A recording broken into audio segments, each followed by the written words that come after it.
아, 오늘 우리에게 주시는 하나님의 말씀 출애굽기 19장 1절에서 6절 말씀 보겠습니다. 출애굽기 19장 1절에서부터 6절 말씀입니다. 자, 우리 다 같이 읽겠습니다. 이스라엘 자손이 애굽 땅을 떠난 지 3개월이 되던 날 그들이 시내 광야에 이르느라 그들이 르비딤을 떠나 시내 광야에 이르러 그 광야에 장막을 치되 이스라엘이 거기 산 앞에 장막을 치니라. 모세가 하나님 앞에 올라가니 여호와께서 산에서 그를 불러 말씀하시되 너는 이같이 야곱의 집에 말하고 이스라엘 자손들에게 말하라. 내가 애굽 사람에게 어떻게 행하였음과 내가 어떻게 독수리 날개로 너희를 업어 내게로 인도하였음을 너희가 보았느니라.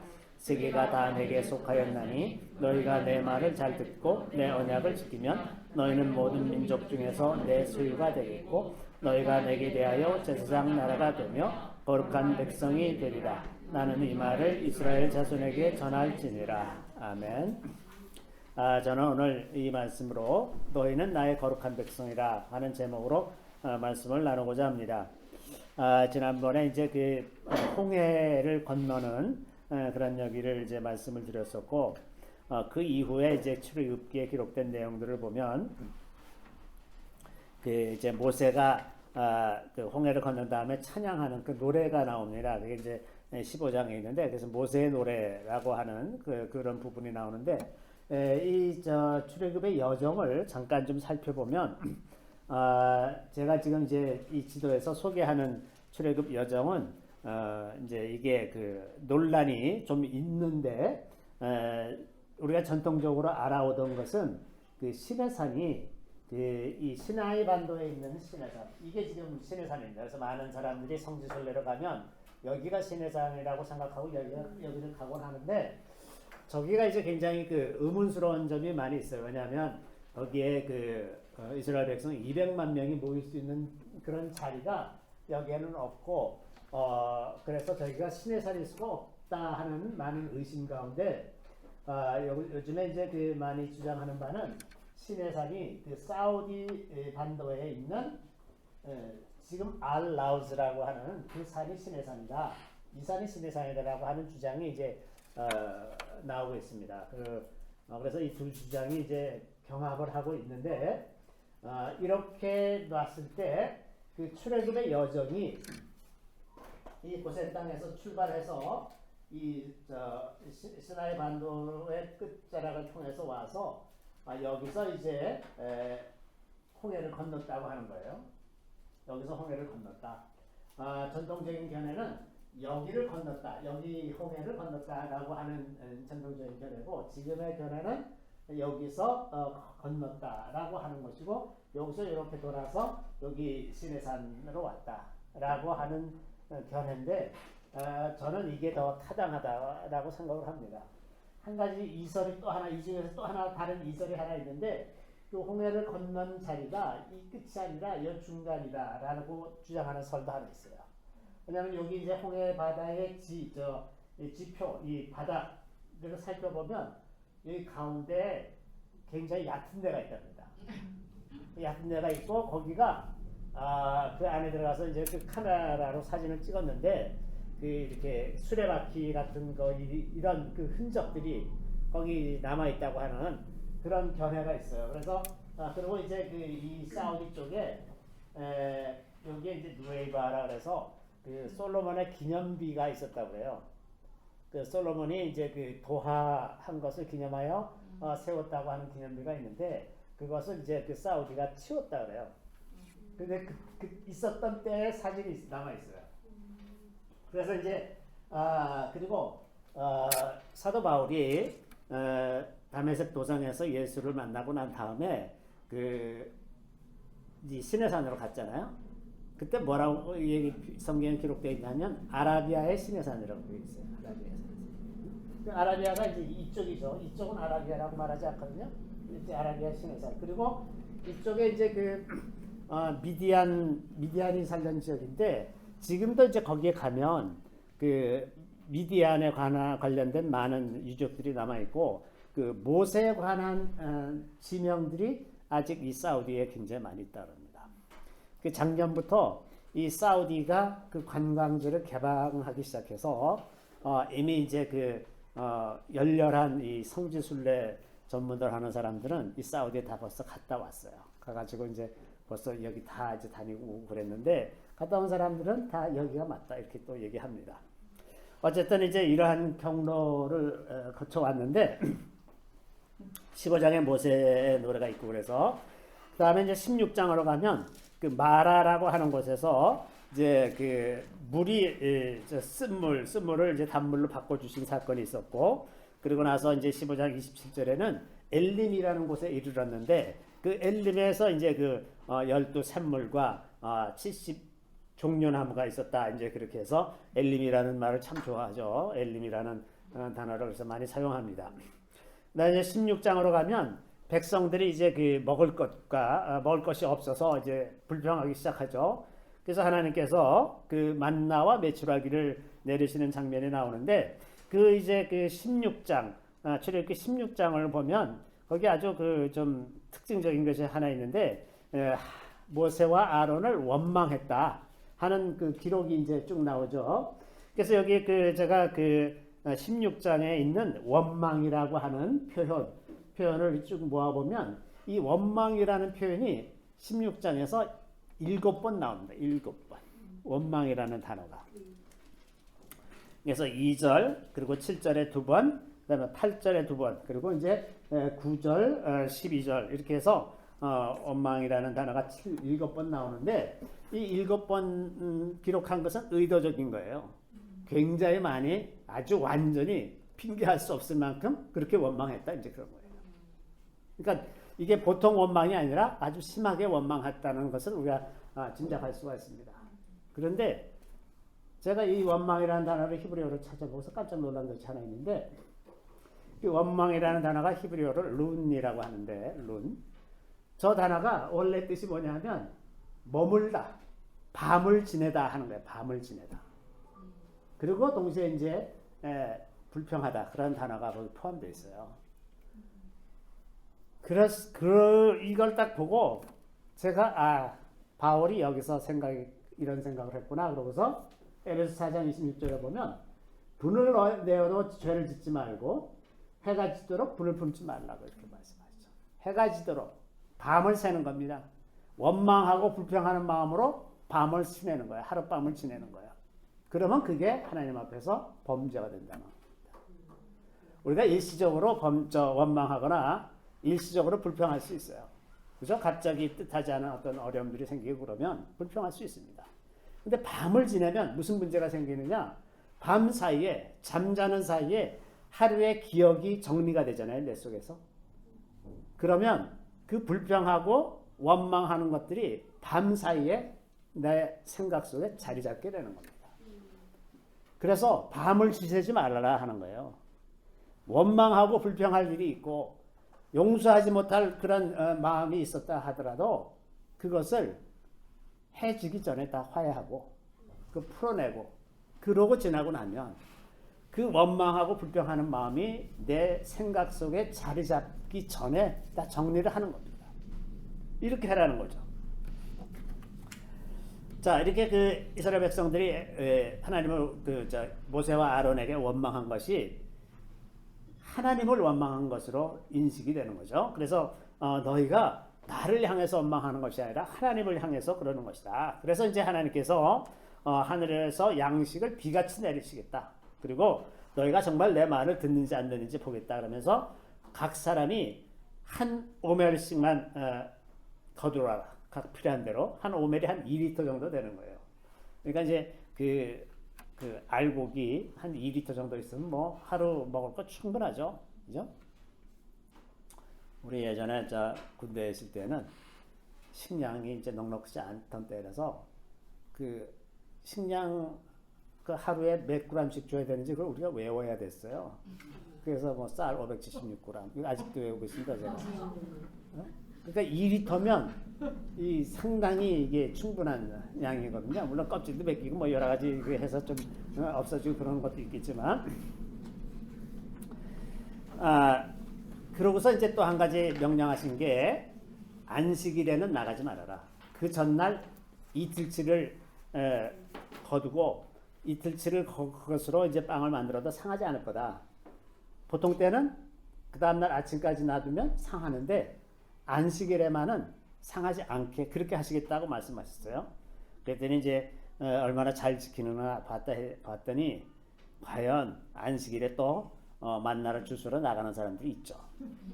네, 항상 이런 사람들이 있게 마련입니다. 그런 과정이 이제 그 짝 16장에 기록되어 있고, 또 17장에 가면 이제 모세 그 백성들이 물이 없어서 이제 모세를 원망하니까 하나님께서 그 시내산 앞에 반석에서 그 반석을 쳐라. 그러면 거기서 물이 나올 거다.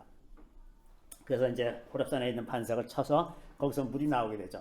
그 요새 그 아라비아 사우디 쪽을 관광하는 사람들이 여기가 거길 거다. 그래서 반석이 갈라진 데가 있어요. 거기 진짜. 그 사진이 많이 나오곤 하는데 하여튼 거기서 이제 그런 일이 있었고, 그래서 거기를 마사 혹은 무리바라고 말을 하는데, 마사라는 거는 이제 시험하는 것, 하나님을 시험했다 그래서 시험하는 것, 무리바는 이제 다툼의 장소라는 뜻입니다. 그러고 나서 이제 17장의 그 후반부에 8절부터 16절에는 이제 아말렉하고 전쟁하는 장면이 나오는데, 산 위에서 모세, 아론, 훌이 이제 올라가 있고 여호수아는 이제 군대를 끌고 가서 싸우는데, 모세가 손을 들면 우리가 이기고 손을 내리면 지고, 그래서 아론과 훌이 옆에서 팔을 하나씩 붙잡고서 하루 종일 이제 손을 들고 있었다. 이제 그런 내용이 기록되어 있죠. 그리고 이제 18장으로 가면 모세의 장인 이드로, 미디안 사람이죠. 미디안의 제사장인데 이드로가 모세를 찾아와서 보니까 이제 굉장히 그 하나님께서 홍해 바다를 가르시고 이런 여러 가지 일들을 듣고서는 하나님을 찬양하고 나서 모세가 하는 일을 보니까 하루 종일 앉아서 재판을 하고 앉아 있는 거예요. 그러니까 뭐 크고 작은 일을 가지고 다 모세한테 오니까 네가 하는 일이 지금 선하지 못하다. 너 이렇게 미련하게 일하고 있냐? 저 천부장, 백부장, 10부장을 세워서 사소한 일들은 그 사람들이 다 처리하게 하고 큰 일만 네가 판단하면 되지 않냐? 그랬더니 그거 좋은 생각입니다. 그러고서 이제 그런 천부장부터 쭉 뽑아가지고 이제 조직을 짜는 이런 일이 18장에 기록되어 있고, 그리고 이제 오늘입니다. 오늘 본문입니다. 이제 오늘 이 본문 말씀은 맨 처음에 그 1절에 보면 셋째 달이 되던 날이라고 이렇게 표현되어 있는데, 이 셋째 달이 되던 날은 그 세 번째 달의 첫날입니다.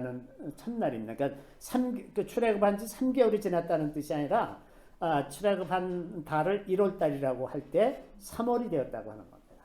그러니까 아마 한 그 1월 15일에 출발했으니까 46일 정도 된 그런 때죠. 46일에서 47일 정도 되는 그런 때에 이제 그 시내산에 도착하게 됐다 하는 거죠. 네, 그래서 시내 광야에 도착해서 그 이스라엘이 그 산 앞에서 이제 장막을 치게 됐습니다. 근데 오늘 읽은 이 본문 말씀은 그 언약에 관해서 하나님께서 이스라엘 백성들과 맺은 언약에 있어서 헌법의 전문가 같은 것입니다. 헌법 전문에는 이제 헌법의 정신을 기록하잖아요. 그래서 그것을 이해를 하면 헌법이 어떤 식으로 됐겠구나 하는 것을 짐작할 수가 있는 그런 것이 이제 헌법 전문인데, 그런 것처럼 오늘의 본문은 하나님께서 이스라엘 백성들과 언약을 맺었을 때 어떤 취지에서 그 언약을 맺으셨는지를 이해할 수가 있는 가장 핵심적으로 중요합니다. 그래서 이것이 비록 그 이스라엘 백성들과의 언약에서뿐만이 아니라 성경 전체를 이해하는 데 있어서 이게 핵심적으로 중요한 역할을 합니다.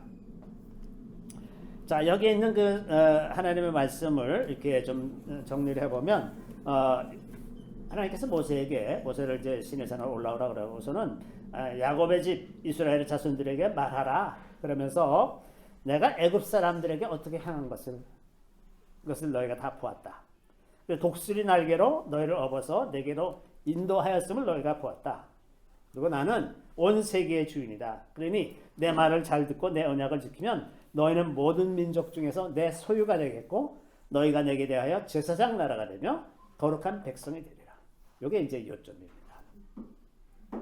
자, 이걸 조금 더 자세히 살펴보면 첫 번째 이제 애굽 사람들에게 행한 것을 이제 생각해 볼 수가 있는데, 애굽이라고 하는 것, 애굽이 나타내고자 하는 그런 것은 무엇이냐 하면, 그 애굽이 이스라엘 백성들, 지금 이 출애굽해서 광야에 와 있는 이스라엘 백성들에게 애굽은 풍요의 땅입니다.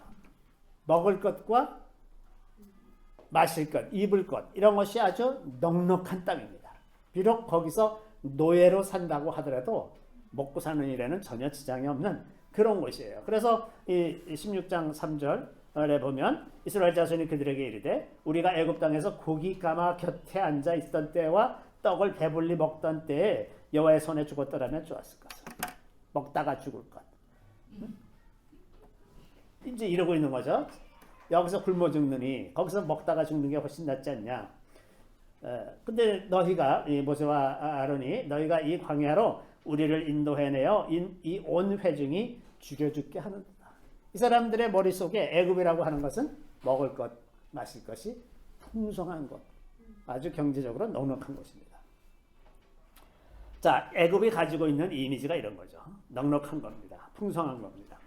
또 애굽은 그 의지하게 하는 것, 사람이 쉽게 의지하게 되는 그런 것입니다. 그래서 이제 이사야 36장 6절에 보면 보라 내가 애굽을 믿는도다. 그것은 상한 갈대 지팡이와 같은 것이라. 사람이 그것을 의지하면 손이 찔리리니 애굽 왕 바로는 그를 믿는 모든 자에게 이와 같으리라. 이게 이제 랍사게를 통해서 바벨론의 랍사게를 통해서 하는 말씀이지만 애굽을 자꾸 믿게 하는, 자꾸 의지하게 되는, 무슨 급한 일이 있으면 그리로 내려가게 되는. 아브라함도 가뭄이 오니까 애굽으로 내려가는 거예요. 다 애굽으로 가고 싶어. 거기 가면 안전하고 풍성한 것이 있다고 생각이 드는 거죠. 그렇게 되는 것이 애굽이라고 하는 겁니다. 심지어는 예루살렘이 이제 그 바벨론에 완전히 멸망당하고 대부분의 사람들이 다 포로로 잡혀가고 노인네들과 연약한 사람들만 남아있던 그런 당시에 그 바벨론 느부갓네살이 그 그다레라고 하는 사람을 이제 그 유다 지역의 총독으로 삼았는데 이스마엘이라고 하는 그 왕족 출신이 이 그다레를 죽이고 그 남은 이스라엘 백성들을 데리고서 애굽으로 내려가려고 했죠. 왜냐하면 이제 그다레를 죽였기 때문에 바벨론이 이제 보복하러 올 것 아닙니까? 자기가 유명한 총독을 죽였으니까. 그러니까 자기는 여기서는 안전하지 않다. 그러니까 이제 또 애굽으로 도망가자. 애굽으로 가면 안전할 것 같은 거예요. 이제 그렇게 하면서 예레미야를 찾아왔습니다. 예레미야를 찾아와서 하나님께서 뭐라고 그러시는지 그 뜻대로 하기를 원합니다. 순종하겠습니다. 이렇게 말을 하고 예레미야에게 물어봤는데 예레미야가 이제 열흘 후에 하나님의 말씀을 받았어요. 그래서 뭐라고 전하냐면 애굽으로 내려가지 말라. 여기 그냥 있어라. 만약에 너희가 애굽으로 내려가면 내가 나의 칼을 애굽으로 보내서 거기서 너희들을 다 죽일 거다. 그렇게까지 다 말씀을 해주셨는데 그 이야기를 듣고서 그 말은 하나님의 말씀이 아니다. 듣겠다고 순종하겠다고 이렇게 작정하고서 와서 얘기를 하고서는 막상 하나님의 말씀이 자기 생각과 다르니까 그 말씀은 하나님의 말씀이 아니다. 그러고서 원래 계획대로 애굽으로 내려갈 뿐만 아니라 예레미야까지 끌고 갔어요. 그래서 예레미야가 애굽으로 끌려가다가 다시 풀려나서 다시 돌아왔고 나머지 사람들은 애굽으로 내려갔는데 그 후에 얼마 안 있어서 느부갓네살이 애굽을 점령하면서 거기 있는 유대인들을 다 죽였죠. 자, 애굽이 이런 곳입니다. 애굽이라고 하는 것은 우리가 어떤 위기에 닥칠 때 피하고 싶은 장소, 거기에 있으면 안전할 것 같은 그런 장소, 그런 장소가 되는 거죠. 그런데 성경에서 애굽은 성도들이 고난을 당하는 곳입니다. 계시록 11장 8절에 보면 마지막 때에 이제 그 성도들이 이렇게 표현되어 있는데 그들의 시체가 큰 성 길에 있으리니 그 성은 영적으로 하면 소돔이라고도 하고 애굽이라고도 하니 곧 그들의 주께서 십자가에 못 박히신 곳이다. 이 성도들이 죽임을 당하는 곳, 그런 곳이 애굽이라고 하는 겁니다. 영적인 본질은 성도들을 살리는 곳이 아니라 사람을 살리는 곳이 아니라 사람을 죽이는 곳이 애굽이라고 하는 겁니다. 우리 눈에 보기에 애굽으로 가면 안전하고 거기 가면 살 것 같은데 실제로는 거기 가면 죽는 곳, 그런 곳이 애굽이라고 하는 겁니다. 그래서 하나님은 우리를 애굽에서 건져내시는 거예요. 그게 풍성한 데서 건져내서 가난하고 못 살게 만들기 위한 것이 아니라 우리 영혼을 구원하기 위해서 건져내시는 거죠. 그래서 출애굽기의 그 20장에 이제 그 우리가 잘 아는 대로 10계명이 기록되어 있지 않습니까? 그런데 그 10계명의 그 2절, 20장 2절, 이것이 유대인들에게는 10계명의 1절입니다. 1절. 첫째 계명인데, 첫째 계명이 뭐냐면 나는 너를 애굽 땅 종되었던 집에서 인도하여 낸 내 하나님 여호와니라. 이게 10계명의 첫 계명입니다. 유대인들에게는. 애굽에서 인도하여 낸 하나님. 이것은 우리가 굳이 이것을 첫 계명에서 뺄 이유가 없는 계명이에요. 왜냐하면 애굽이라고 하는 것은 우리 모두가 다 있으면 우리 영혼을 결국은 다 잃게 되는 그런 곳을 애굽이라고 말하는 겁니다. 그래서 이 우리를 애굽에서 건져내신 하나님은 이스라엘 백성들뿐만 아니라 모든 믿는 자들을 이 애굽에서 건져내신 겁니다. 그래서 이 이스라엘 백성들의 이 고백이 우리들의 고백이기도 한 거예요. 우리를 애굽에서 건져내신 겁니다. 자, 애굽에서 이제 그 풍요로운 땅에서 나와서 광야로 가지 않았습니까? 자, 그러면 이제 광야에서 볼 때 어느 것이 더 낫겠습니까? 애굽에 있었을까? 애굽에 있었으면 편안하고 먹을 거 많고 걱정 없이 사는데 지금 이 광야에 나오니까 하루하루가 이게 도대체 내일은 만나가 내릴지 메추라기가 내릴지 이것도 모르겠고 물은 있을지 절로 가면 또 여기서 또 이동한다 그러는데 이동하면 뭐가 보장되어 있는 것도 아니고 어떤 땅인지도 모르고 매일 이러면서 사는 광야와 그냥 계속 살고 있으면 모든 것이 안정적이고 내일 아침에 일어나면 내일 또 먹을 것이 있고 물이 흐르고 있고 뭐 부족한 게 없는 애굽에서 사는 것과 어느 것이 낫겠습니까? 당연히 애굽 쪽으로 가고 싶겠죠. 마치 그 롯이 소돔과 고모라 땅을 보니까 거기는 모든 게 다 풍성하고 사람들도 많고 도시도 만들어져 있으니까 거기서 살면 안전하고 재미있고 아주 좋을 것 같으니 다 그리로 가는 것 아닙니까? 이게 사람이 하는 일이 다 그런 거죠. 어느 쪽을 택할 거냐? 우리는 이런 문제에 부닥쳐 있는 겁니다. 우리가 지금 살아가고 있는 세상이 우리에게 광야 같아요. 광야 같은데 그 광야를 피하고 저 애굽 땅으로 가면 참 좋겠어요. 그런 열망이 항상 있어요. 그런데 그 열망을 극복하고 계속해서 광야에 남아있기로 하는 것. 그러나 하나님을 의지하면서 살기로 결단하는 그 결단이 우리를 광야로 내세우는 거죠. 그래서 결국은 우리를 애굽에서 구원하시는 하나님은 우리가 눈에 보이는 것으로 행하지 않고 눈에 보이지 않는 하나님으로 행하게 하는 그것이 이 우리를 애굽에서 건져내셨다고 하는 말씀의 핵심적인 내용입니다. 눈으로 보는 것으로 살지 않고 눈에 보이지 않는 하나님으로 사는 것, 그렇게 살기로 결심하는 것, 그것이 우리를 애굽에서 이끌어낸 그런 하나님이라는 의미가 됩니다. 또 성경에서 이제 이 애굽이라는 것과 바벨론이라는 것을 생각해 볼 필요가 있습니다. 애굽은 하나님의 백성들을 미혹하는 것입니다. 거기 가면 죽는 자리인데 거기 가고 싶은 자리. 그런 자리가 애굽이라고 하면 바벨론은 예루살렘을 멸망시키고 이스라엘 백성들을 포로로 잡아가는 그리고 성전을 다 파괴하는 그런 것이 이제 바벨론이죠. 그래서 바벨론은 그 궁극적으로 하나님의 백성들을 대적하고 하나님을 대적하는 그 세력을 대표하는 거죠. 그래서 이제 그 요한계시록 그 18장 마지막 이제 예수께서 재림하시고 나서 마지막으로 그 악의 세력들을 다 무찌르고 났을 때 그것을 어떻게 표현하고 있냐면 계시록 18장 2절 3절에 보면 힘찬 음성으로 외쳐 이르되 무너졌도다 무너졌도다 큰 성 바벨론이요. 바벨론이 무너졌다고 표현합니다.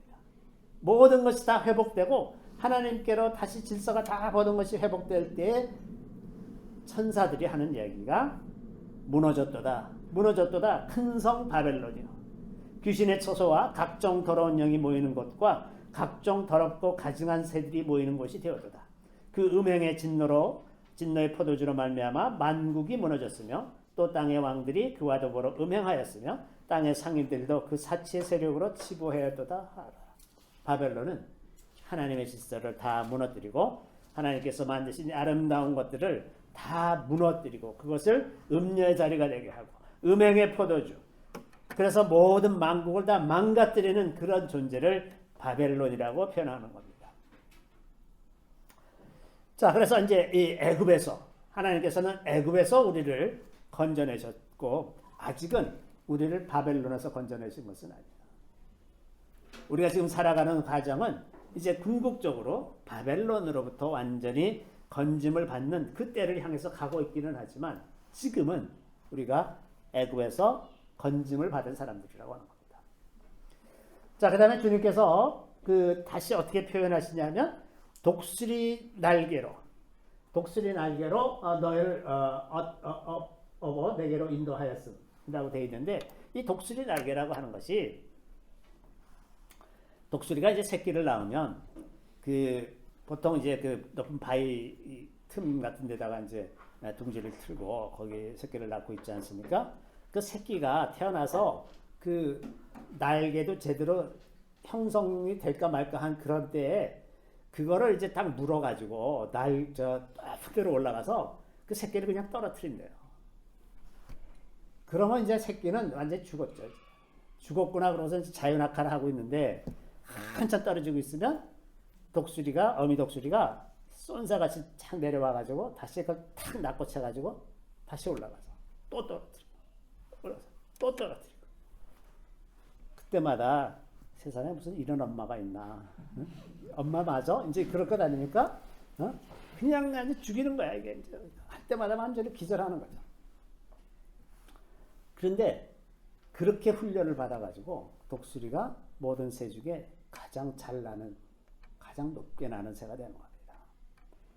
이게 이제 지금 이 말씀이에요. 독수리 날개로 너희를 업어. 독수리가 그 새끼를 그렇게 훈련시켜서 가장 용맹한 새가 되게 하는 것 같이 하나님은 자기 백성을 이렇게 훈련시켜서 용맹한 자들이 다 되게 하는 것입니다.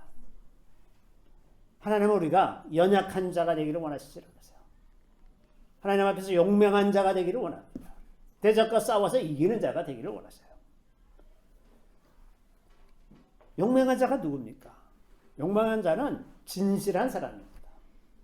그 마음에 다른 것이 없고 오직 하나님의 것으로, 오직 하나님으로만 가득 차 있는 그런 사람이 진실한 사람이고 그런 사람은 두려움이 없습니다.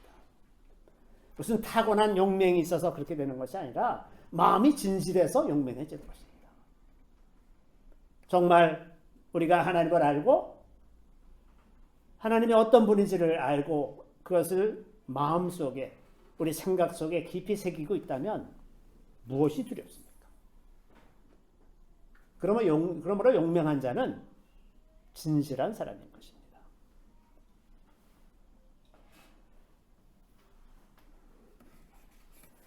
독수리가 그 훈련받는 과정에 보면 지금 이 떨어질 때 잡생각이 나겠습니까? 한 가지밖에 생각 못해요. 아이고 죽었구나. 이거 기억 어떻게 됐든지 날짜든지 빨리 와서 좀 도와줘야 되는데 엄마가 빨리 와서 도와줘야 되는데 이 생각밖에 더 하겠어요.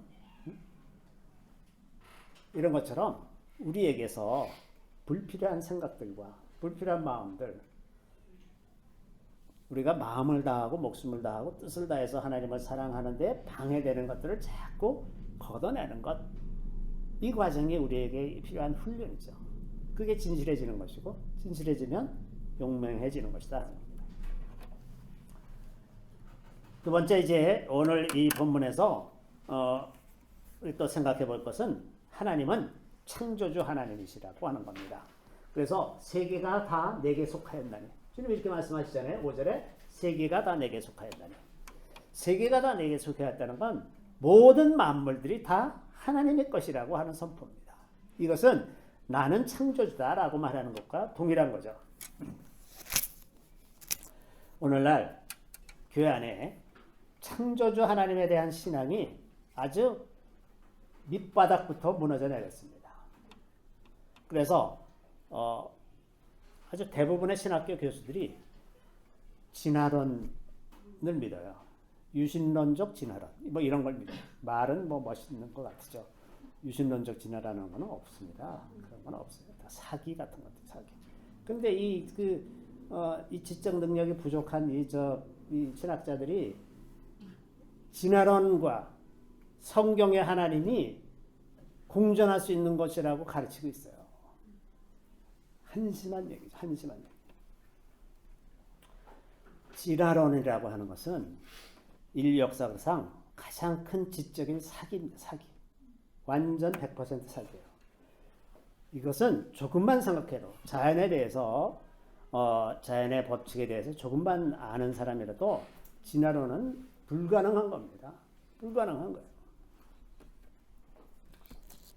그런데 그것이 마치 진화론을 받아들여야 좀 지적으로 세련된 사람이고 시대를 앞서가는 사람이라고 하는 이상한 착각을 가지고 있어서 그냥 진화론을 받아들이는데 주저하지 않고 그렇게 그냥 받아들이고 믿고 많은 신학생들을 그렇게 가르쳐요. 그래서 대부분의 목회자들이 강단에서 설교하는 사람들이 창조주 하나님을 안 믿기 때문에 그 믿음의 기초가 완전히 지금 무너져 있습니다.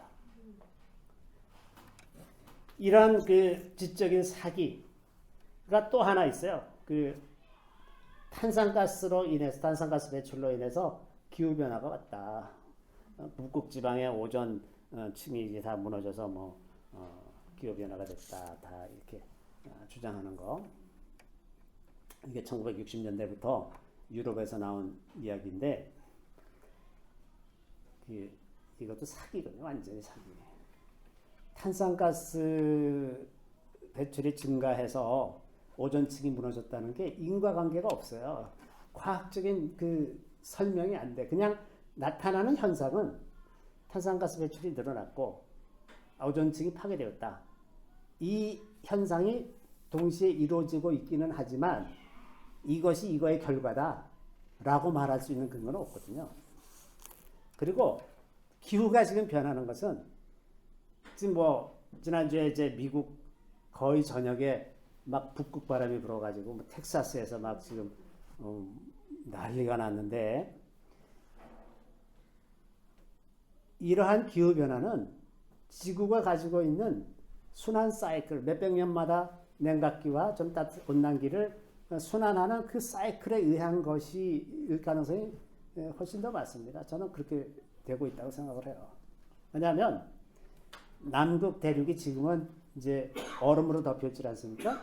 근데 거기가 대륙이었던 적이 있어요. 그래서 중세시대 지도에는 남극이 대륙으로 표현되고 있는 지도가 있어요.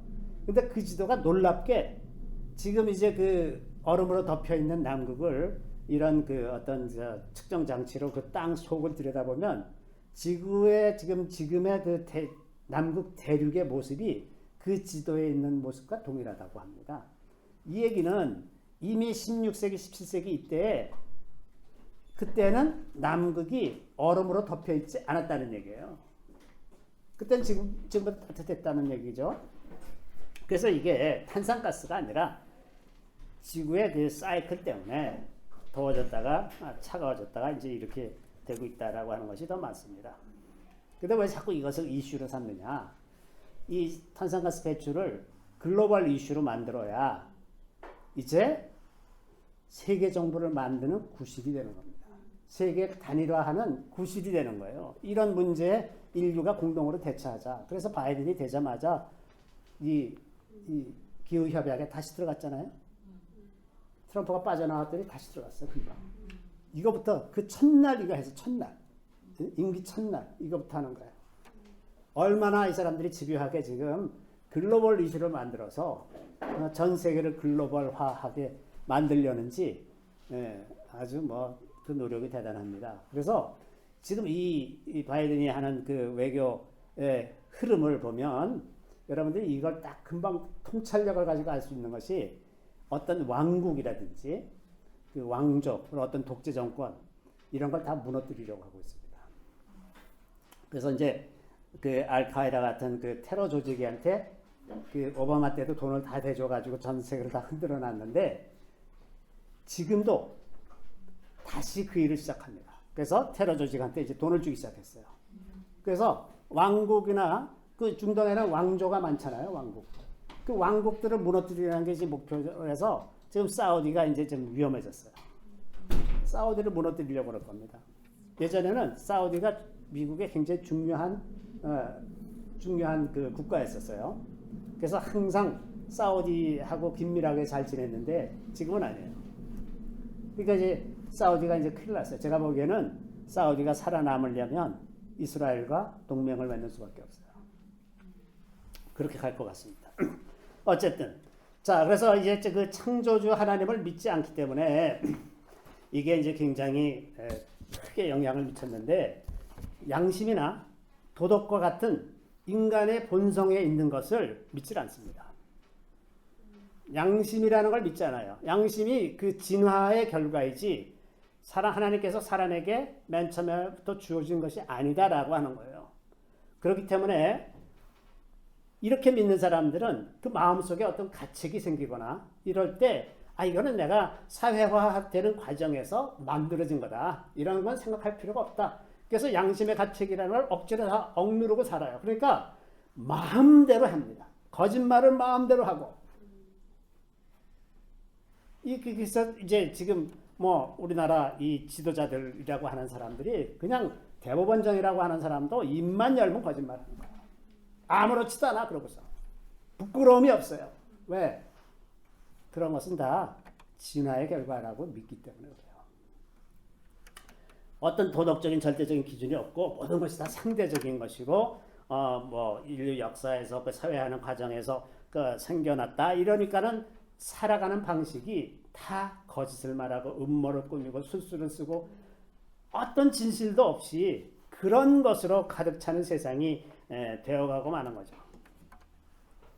그리고 이제 심지어 이제 남녀간의 질서도 다 그런 것이다. 진화의 결과다. 그 가정의 질서, 이런 거 다 그런 진화라고 생각을 하니까 무엇이든 그 지켜야 되는 것이 하나도 없어요. 모든 것을 다 무너뜨리고 다 해체하고 거기서 다시 시작하자. 남녀의 질서도 무너뜨리고 바이든이 또 금방 첫날부터 한 일이 뭐냐? 그 젠더 아이덴티티. 그래서 그 남자가 내가 여자다라고 주장하면 이제 여자 농구 선수로 뛰는 거예요. 이제 남자인데 이게 허락됐어요. 이제 바로 이제 좀 있으면 이렇게 시작할 겁니다. 그래서 이제 여자 스포츠는 이제 망했다. 다 남자들이 내가 여자다 그러고서 가서 할 거 아니냐 말이죠. 이게 지금 여자를 위하는 겁니까? 반대잖아요. 반대로 가잖아요. 화장실도 내가 여자라고 생각하면 여자 화장실에 가는 거야. 그러면 이제 화장실이 엉망진창이 되는 거죠. 다 위협을 느끼면서 여자들이 화장실에 못 갈 것 아닙니까? 근데 이게 맞다는 거야. 이게 이제 다 그 창조주 하나님을 믿지 않고 있으니 이런 결과가 되는 겁니다. 만약에 사회 속에 적어도 교회만이라도 이 창조주 하나님에 대한 신앙을 제대로 갖고 있고 하나님을 두려워하는 마음이 있었더라면 이렇게까지 되지는 않았을 거예요. 근데 교회도 예수를 믿는다고 하는 사람도 하나님을 믿는다고 하는 사람도 창조주 하나님을 안 믿어요. 그러니 하나님을 믿는 사람도 두려워하지 않는 하나님을 세상 사람들이 두려워하겠냐 말이죠.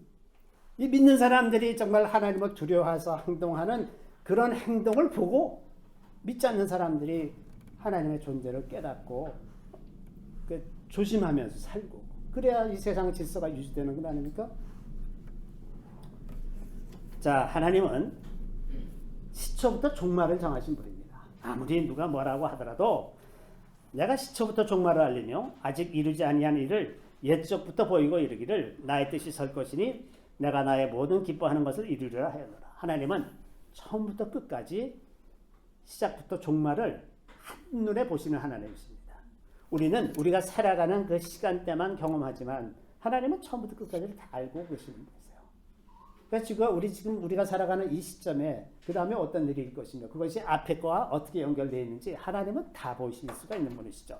그 시초부터 종말을 정하신 분이고 또 하나님은 그 만대를 불러내신 이사야 41장 4절에 보면 만대를 불러내신 맨 처음부터 만대면 30년씩 한 대라고 쳐도 만대면 30만 년 아닙니까? 모든 세월을 하나님은 다 맨 처음부터 계획하고 그것대로 다 이끌어 가시는 하나님이라고 하는 겁니다. 그래서 우리의 신앙은 창조주 하나님에 대한 신앙 이것을 확실하게 회복해야 되고 그래서 예수님도 초자연적인 일들을 많이 하셨어요. 그죠? 무리를 걸어가신다든지 뭐 그 죽은 자를 살리신다든지 왜 이런 일을 굳이 하시느냐? 왜? 창조주 하나님이시라는 걸 알리시는 겁니다. 우리도 이런 것들을 추구하고 알리는 것에 조금 더 두려워할 필요가 없어요. 너무나 오늘 그 그리스도인들이 세상과 잘 화합하고 세상에 잘 억셉트되는 그런 신앙을 가지려고 노력하다 보니까 무슨 이런 초자연적인 일을 그 얘기하고 그러는 거를 꺼려하는 그런 성향이 너무나 많이 생겼는데 그래서는 안 됩니다. 담대하게 하나님께서 하시는 일을 말할 수가 있어야 돼요. 그게 성경적인 거죠.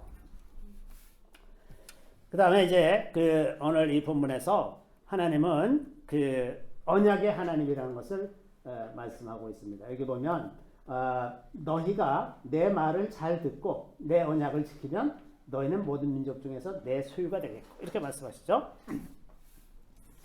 하나님은 언약의 하나님이십니다. 그 모든 피조물과 하나님의 관계는 언약에 기초해 있습니다. 그러니까 언약을 모르면 하나님을 모르는 거예요. 알 수가 없습니다. 다른 관계는 없습니다. 언약을 통해서만 하나님을 알 수 있어요. 다른 구원이 없어요. 그래서 언약 이외의 다른 방법으로 구원 얻을 수 있는 길은 없습니다. 그래서 다른 종교를 통해서도 구원이 없습니다. 그런데 이 하나님의 언약은 이 전적으로 은혜의 언약입니다. 그 언약에는 이제 하나님께서 요구하시는 내용들이 있죠. 여기도 보면 내 말을 잘 듣고 내 언약을 지키면 이렇게 이제 얘기하고 있는데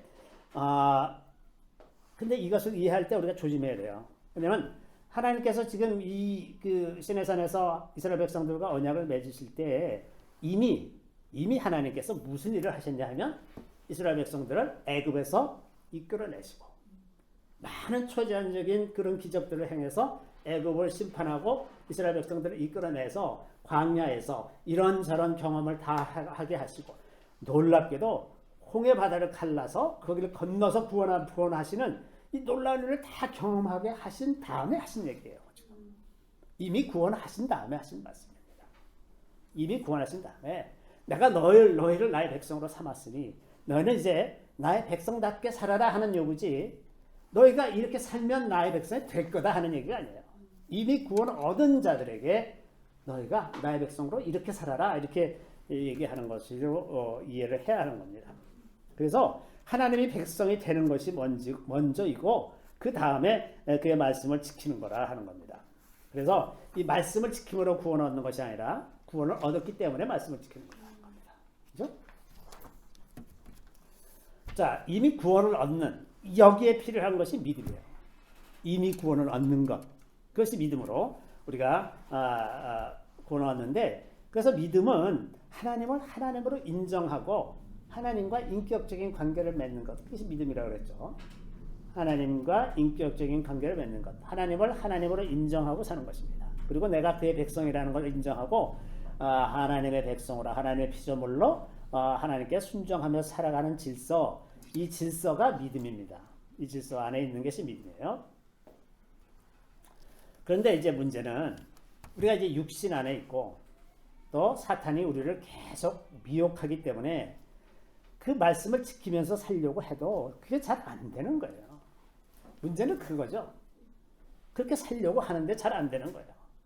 하나님은 우리에게 마음을 다하고 목숨을 다하고 뜻을 다해서 주 너의 하나님을 사랑하라 그렇게 말씀하시는데 이 마음이 하루에도 12번씩 바뀌고 사탄이 조금만 우리를 위협하면 금방 마음이 가라앉아 버리고 정말 금방 불안해지고 두려워지고 염려 근심하게 되고 이렇게 사는 거잖아요. 그래서 그것을 이길 수 있도록 우리를 도와주시기 위해서 예수께서 오셔가지고 우리의 죄를 사하시면서 돌아가시고 성령을 보내주시는 겁니다. 예수님이 십자가에서 하신 사역의 핵심은 우리에게 성령을 보내주시는 것입니다. 그래서 성령으로 살면서 말씀을 지키면서 살 수 있도록 도와주시는 겁니다. 말씀을 지키면서 사는 것은 성령께서 이끄시는 쪽을 선택하는 거예요. 내가 그전에는 아무리 하려고 해도 할 수가 없었던 그런 것이었는데 지금은 성령께서 도와주셔서 그쪽을 선택하기만 하면 하나님의 뜻대로 가게 되는 거예요. 그래서 이제 성령께서 우리를 도우셔서 말씀을 지키면서 하나님의 백성답게 살 수 있도록 도와주시는 그런 거다 하는 겁니다. 이런 언약, 이 언약이 모든 피조물과의 관계에서 나타나는 언약이고 하나님은 이 언약대로 우리를 구원해 가신다고 하는 것. 이것이 오늘 본문에 있는 언약의 하나님에 관한 이야기입니다. 세 번째는 하나님은 거룩하신 하나님이라는 거예요. 그래서 여기 보는 6절에 보면 너희가 내게 대하여 제사장 나라가 되며 거룩한 백성이 되리라. 거룩한 백성이 되리라. 이렇게 말씀하시죠. 자, 이게 구원받은 사람들은 하나님의 소유가 된다고 말합니다. 우리는 하나님의 소유입니다. 자, 그런데 이 하나님의 소유라고 하는 것은 굉장히 놀라운 것이 하나님은 거룩하신 하나님이기 때문에 거룩하지 않은 것은 하나님의 소유가 될 수가 없어요. 오직 거룩한 것만이 하나님 앞에 있을 수가 있습니다. 천국 가는 것도 마찬가지예요. 천국 어떤 사람들이 천국 갑니까? 거룩한 사람이 가는 거예요. 거룩하지 않은 것은 천국에 있을 수가 없어요. 그래서 거룩한 사람들만이 천국에 가게 되는데 누가 거룩한 사람이냐? 성령으로 사는 사람이 거룩한 사람. 그 안에 성령께서 머무시는 사람이 거룩한 사람이라고 하는 겁니다. 모든 물건도 거룩하지 않은 것은 하나님과 함께 할 수가 없습니다. 그래서 이 거룩함은 하나님의 그 영광이 그 피조물에 나타난 상태, 그것이 우리가 누리는 거룩함이죠. 하나님께서 이제 오늘 본문 그 뒤에 보면 이제 그 신의 산에서 하나님께서 나타나시려고 그 영광 가운데 나타내시려고 이제 마음을 정하셨어요. 그래서 이스라엘 백성들이 그 거룩한 신의 산에 가까이 오게 되면 이스라엘 백성들이 죽을까봐 하나님이 굉장히 그 걱정을 많이 하세요. 그래서 보면 먼저 그 하나님은 먼저 레위기 19장 2절에 보면 너희는 거룩하라. 이는 나 여호와 너희 하나님이 거룩함이니라. 하나님께서 거룩하시기 때문에 우리도 하나님의 백성으로 살려면 거룩해야 된다. 이건 구약에 있는 말씀이기 때문에 안 지켜도 되는 것이 아니라 아주 성경의 뼈대를 이루는 말씀입니다. 거룩해야 된다는 거예요. 그런데 이제 그 이스라엘 백성들이 이 거룩한 하나님과 대면할 때 이 거룩함을 이기지 못해서 사람이 죽임을 당할 수가 있습니다. 그래서 19장 12절에 보면 너는 백성을 위하여 주의 경계를 정하고 이르기를 너는 삼가 산에 오르거나 그 경계를 침범하지 말지니 산을 침범하는 자는 반드시 죽임을 당할 것이라. 이 말씀은 하나님이 네가 감히 나한테 가까이 오려고 그래? 이놈 나쁜 자식 그러면서 죽이겠다는 그런 취지가 아닙니다. 하나님이 거룩하시기 때문에 거룩하지 않은 사람이 가까이 가면 저절로 죽는 거예요. 하나님은 자기의 거룩함의 수준을 낮출 수가 없어요. 자기가 그 하나님이 우리를 죽이고 싶어서 그 거룩함을 계속 유지하고 있다가 어떤 때는 낮췄다가 어떤 때는 높였다 그러시는 하나님이 아니라 그냥 본질적인 속성이 하나님이 거룩하시는 거예요. 그러니까 거룩하지 않은 사람이나 물건이 가까이 가면 그 재앙을 만나게 돼 있는 거예요. 그 하나님이 이걸 걱정하는 겁니다. 그 죽임을 당하게 될 거라는 걸 걱정을 하면서 모세에게 가서 너 백성들에게 이르기를 그 경계를 친 그 안으로는 절대로 들어오지 말게 해라. 근데 이 말씀을 3번이나 하세요. 얼마나 하나님께서 이스라엘 백성들이 자기 때문에 죽게 될 것을 걱정하셨는지 3번이나 그렇게 말씀하세요. 21절 22절에도 여호와께서 모세에게 이르시되 내려가서 백성을 경고하라. 백성이 밀고 들어와 나 여호와에게로 와서 보려고 하다가 많이 죽을까 하노라. 또 여호와께 가까이 하는 제사장들에게 그 몸을 성결히 하게 하라. 나 여호와가 그들을 칠까 하노라. 하나님 계속 이것이 걱정이에요. 또 이제 여기 21절, 22절이 있고 또 이런 말씀도 있습니다. 24절에 보면 여호와께서 그에게 이르시되 가라 너는 내려가서 아론과 함께 올라오고 제사장들과 백성에게는 경계를 넘어 나 여호와에게로 올라오지 못하게 하라. 내가 그들을 칠까 하노라. 계속해서 이 걱정을 하시는 겁니다. 이 말씀들은 간절한 공고입니다. 백성들을 위협하려고 하시는 말씀이 절대로 아닌 거예요. 하나님은 사람의 생명을 귀하게 여기시기 때문에 자기가 이렇게 경고를 했는데도 올라왔다가 죽으면 어떡할까? 그렇게 해서 자꾸 몇 번이나 이렇게 반복해서 말씀하고 있지 않습니까? 이 하나님의 거룩함이라는 것, 그 안에 하나님의 모든 속성이 포함되어 있습니다. 그럼 우리가 하나님은 사랑이시다 라고 말할 때 사랑이 아닌 것은 거룩하지 않습니다. 또 진리가 아닌 것은 거룩한 것이 아닙니다. 또 용서가 없는 것은 거룩한 것이 아니에요. 인내가 없는 것, 그것도 거룩한 것이 아닙니다. 교만한 것도 거룩한 것이 아닙니다. 절망하는 것도 거룩한 것이 아니에요. 낙심하는 것도 거룩한 것이 아닙니다. 모든 질병은 거룩한 것이 아닙니다. 속임수는 거룩한 것이 아닙니다. 두려워하는 것, 염려 근심하는 것, 이런 것도 거룩한 것이 아닙니다. 불신앙도 거룩한 것이 아닙니다. 모든 좋은 것은 다 이 거룩함 안에 있어요. 그래서 우리가 거룩함을 향해서 가는 겁니다. 거룩함을 향해서 가면 그 안에 하나님의 풍족한 질서, 가장 아름다운 질서가 그 안에 있는 거예요. 모든 자유와 기쁨과 평안, 소망과 능력, 권세, 이 모든 것이 다 거룩함 안에 있는 겁니다. 그래서 우리의 믿음의 여정은 거룩함을 향해서 가는 것입니다. 내가 거룩하니 너희도 거룩하라. 이것이 오늘날 우리를 부르시는 하나님의 뜻입니다. 베드로가 오늘 본문 말씀에서 영감을 받아서 이렇게 얘기하죠. 우리 다 같이 읽어보겠습니다. 그러나 너희는 택하신 족속이요 왕같은 제사장들이요 거룩한 나라요 그의 소유가 된 백성이니 이는 너희를 어두운 데서 불러내어 그의 기이한 빛에 들어가게 하신 이의 아름다운 덕을 선포하게 하려 하십니다. 자, 우리가 어떻게 하나님의 아름다운 덕을 선포합니까? 거룩한 삶을 삶으로써 그렇게 합니다. 우리가 거룩한 삶, 그 거룩에 속한 그런 속성으로 살면 하나님의 거룩의 속성 속에 있는 것들이 우리를 통해서 나타나게 되면 저절로 하나님의 아름다운 것들을 다 선포하면서 살게 되는 겁니다. 그것이 놀라운 능력으로 나타나게 되는 것입니다. 이것이 오늘날 우리를 부르시는 하나님의 부르심입니다. 잠시 기도하겠습니다. 거룩하신 주님, 놀라운 부르심으로 저희들을 불러주시니 주님 참으로 감사하옵나이다. 주님, 주님의 거룩한 뜻에 따라 우리가 거룩한 삶을 살게 해주시고 이 땅에 살아가는 모든 날들 동안 우리 주님과 동행하는 놀라운 기쁨이 저희들 가운데 충만하게 있게 하여 주시기를 우리 구주 예수 그리스도 이름으로 감사하며 기도드리옵나이다. 아멘.